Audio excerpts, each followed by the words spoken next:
مذہب کو بھی ہم نے عجیب سمجھا ہے کہ ربیع الاول کا مہینہ آتا ہے تو یوں لگتا ہے کہ سارا ملک عاشق رسول ہے. بالکل ایسے ہی، سارا ملک عاشق رسول ہے. بالکل ٹھیک. لیکن حقیقت بات یہ ہے کہ اسی بازار میں جہاں رسول اللہ کے نام کی جھنڈیاں لگاتے ہیں، ہم جلوس نکالتے ہیں، صحیح. اسی بازار میں نہ 1 کلو خالص دہی ملتا ہے، نہ 1 کلو خالص دودھ ملتا ہے، استغفر اللہ، نہ 1 کلو خالص شہد ملتا ہے. بالکل. اخلاقی طور پر ہم اتنے پست اور زوال ہو چکے ہیں.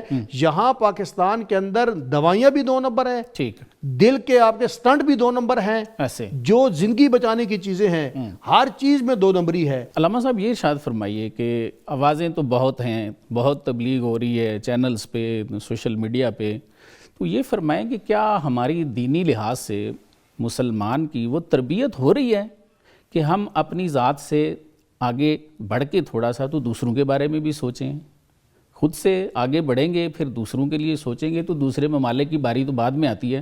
ہم تو ایک ملک میں رہنے والے، ایک شہر میں رہنے والے بھی ایک دوسرے سے بالکل دور ہو کے رہ گئے ہیں. کیا فرماتے ہیں؟ دیکھیے، یہ جو موجودہ تعلیمی نظام ہے اور جو سسٹم اس وقت ہمارے ملک کے اندر چل رہا ہے، جی، اس تعلیمی نظام کے نتیجے کے اندر جو پود تیار ہو رہی ہے، جو نسل تیار ہو رہی ہے، سر پریکٹیکلی اس وقت پاکستان کا جو تعلیمی نظام ہے وہ پیسے کمانے والی فیکٹریاں ہیں. بالکل ایسے، اور وہ ان کی پروڈکٹ جو ہے نا، ساری پروڈکشن جتنی بھی ہے، جی، وہ صرف ایسی مشینریاں تیار کر رہے ہیں جو مزید معاشرے سے پیسہ کما سکیں. بالکل ٹھیک، بالکل. آپ حیران ہوں گے کہ ہمارا جو پہلے کا نظام تھا، جہاں گورنمنٹ کے ادارے تھے، جہاں گورنمنٹ کی یونیورسٹیز تھی، وہاں سے جو نسل پڑھ کے آتی تھی انہیں کچھ اسلامیات پڑھائی جاتی تھی، کچھ ان کو مطالعہ پاکستان پڑھایا جاتا تھا، نظریہ اسلام سمجھایا جاتا تھا، نظریہ پاکستان پڑھایا جاتا تھا. جی سر. اس وقت جو ہمیں پاکستانیوں کو چیلنج درپیش ہو رہا ہے وہ یہ ہے کہ 2 قسم کے نظام تعلیم ہے. ٹھیک. ایک وہ ٹاٹ والا، اسکول والا پرانے سسٹم ہے، دینی تعلیم بھی ساتھ ہے اور کلچر اور روایات بھی اس کے ساتھ ہیں. دوسری طرف جو صاحب وسائل طبقہ ہے،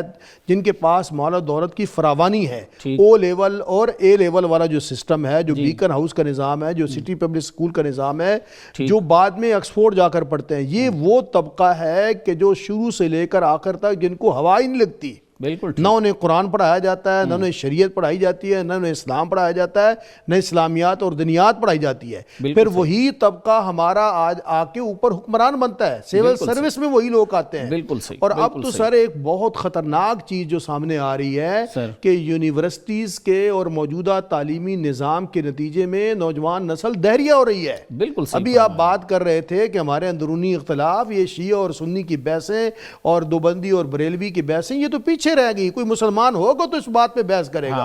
اب تو نئی نسل تیزی کے ساتھ بے راہ روی کا شکار ہے، اپنی ذاتی خواہشات کو انہوں خدا بنا لیا ہے، ان کا خدا گاڈ از فراڈ والا تصور معاذ اللہ پھر دوبارہ سے آ گیا ہے. اس لیے پھر اگلی بات میں کروں کہ اب جتنا ہمارا سیول سروس کے اندر، بیوروکریسی کے اندر جو لوگ آ رہے ہیں، یہ انہی اداروں سے پڑھ کر آتے ہیں، اور ان کی تربیت نہ ہونے کا نتیجہ ہے کہ پاکستان آج کرپشن کے اندر اگلے صفوں کے اندر کھڑا ہوا ہے. بالکل. اور آپ کا عدالتی نظام جو ہے دنیا کے 130ویں نمبر پر ہے تقریباً. بالکل. ٹھیک ہے. اور یہ تربیت ہی کی کمی ہے کہ 1,00,000 2 لاکھ روپے تنخواہ لینے والا 20,000 روپے ماہانہ کمانے والا یا 500,000 کی دہاڑی لگانے والے سے رشوت مانگ رہا ہوتا ہے، جس کے تن پہ پورے کپڑے نہیں ہیں، جس کا جوتا پھٹا ہوا ہے، وہ اپنے کسی کام کے لیے جاتا ہے. ایک پولیس والا اتنا رحم نہیں کرتا کہ یار یہ غریب آدمی ہے، میرا حق ہے، میں سرکار سے تنخواہ لیتا ہوں. ایک جج یہ رحم نہیں کرتا، اس کا ریڈر اس کی پیشیوں کے لیے اس سے پیسے لیے جاتے ہیں، تاریخوں پہ تاریخیں دی جاتی ہیں. یہ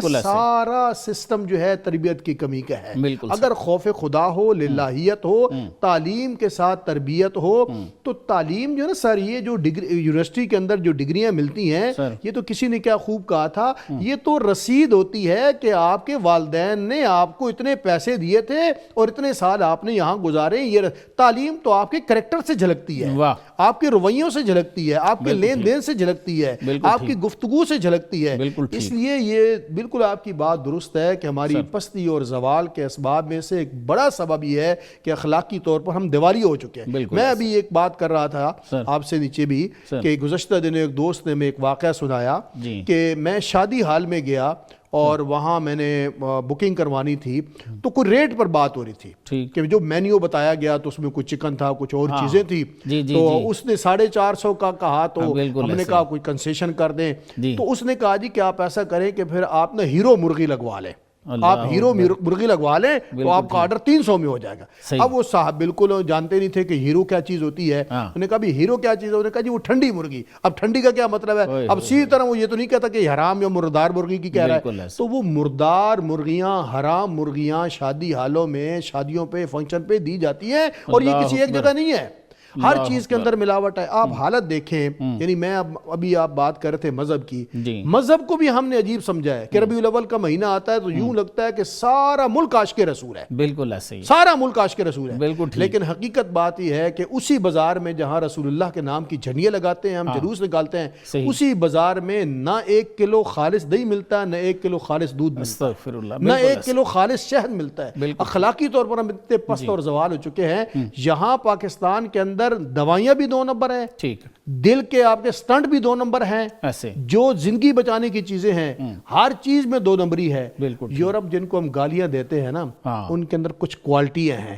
اللہ تعالیٰ کے ہم رشتہ دار نہیں ہیں. جو اس کے قوانین کی پاسداری کرے گا وہ دنیا میں لیڈ کرے گا، اور جو بھلے سے نام عبداللہ عبد الرحمن رکھے لیکن مخلوق پر ظلم کرے گا وہ دنیا میں ذلیل رسوا ہوتا رہے گا. بالکل صحیح، بالکل صحیح.